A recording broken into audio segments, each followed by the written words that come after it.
गुरुजी राधे राधे। जी। मैं बिहार से आया हूँ। आया हूँ कि आई हूँ? आई हूँ। वो कथा सुनते हैं? नहीं सुनते, मैं सुनता हूँ। आप सुनता हूँ। तो शराब पीना आपके हिसाब से सही है गलत है? मेरे हिसाब से गुरुजी शराब पीना सही है।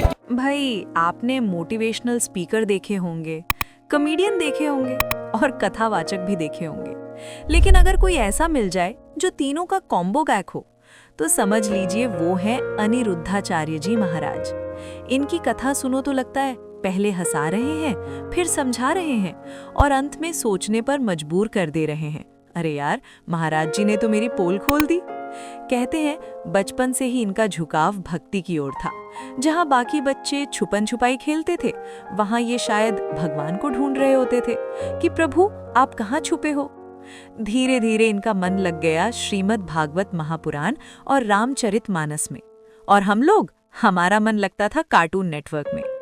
देखो भाई, इनकी सबसे बड़ी खासियत ये है कि ये संस्कृत के भारी शब्दों से डराते नहीं, बल्कि ऐसे बोलते हैं जैसे मोहल्ले के बड़े भाई समझा रहे हों कि भैया भगवान को याद करने में डेटा खर्च नहीं होता, तो दिन में थोड़ा सा टाइम दे दिया करो। और जब वो माता पिता की सेवा पर बोलते हैं तो आधी भीड़ सिर झुका लेती है, क्योंकि सबको पता होता है आज तो क्लास लगने वाली है।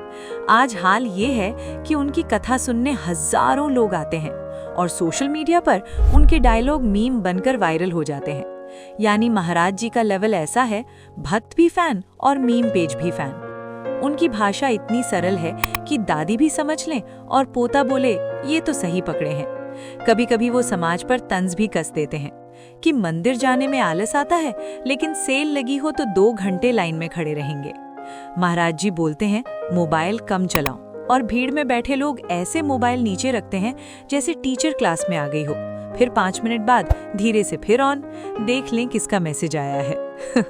तो भाई, अगर आपको लगता है कि धर्म का मतलब सिर्फ गंभीर चेहरा बनाना है, तो एक बार अनिरुद्धाचार्य जी की कथा सुन लेना। वहां आपको भक्ति भी मिलेगी, सीख भी मिलेगी और हंसी भी मिलेगी, क्योंकि असली धर्म वो है जो दिल को हल्का कर दे और चेहरे पर मुस्कान ला दे। आज लाखों लोग उन्हें सुनते हैं, ऑनलाइन, ऑफलाइन, गांव से लेकर शहर तक, क्योंकि वो सिर्फ शास्त्र नहीं पढ़ते, वो जीवन पढ़ते हैं। पहले हंसाते हैं, फिर सोचने पर मजबूर करते हैं और अंत में ऐसा एहसास छोड़ जाते हैं जैसे किसी ने अंदर की धूल साफ कर दी हो। तो अगर जिंदगी कभी उलझ जाए, मन भारी हो जाए या लगे कि कोई समझ नहीं रहा, तो एक बार उनकी कथा सुन लेना। हो सकता है समस्या वही रहे, लेकिन नजरिया बदल जाएगा। और याद रखना, असली संत वही जो हंसाकर सिखा दे और सिखाकर मुस्कुराहट छोड़ जाए। बाकी भाई, अगर कथा सुनकर भी आप नहीं सुधरे, तो फिर ऊपर वाला बोलेगा अब अगला एपिसोड मेरे साथ।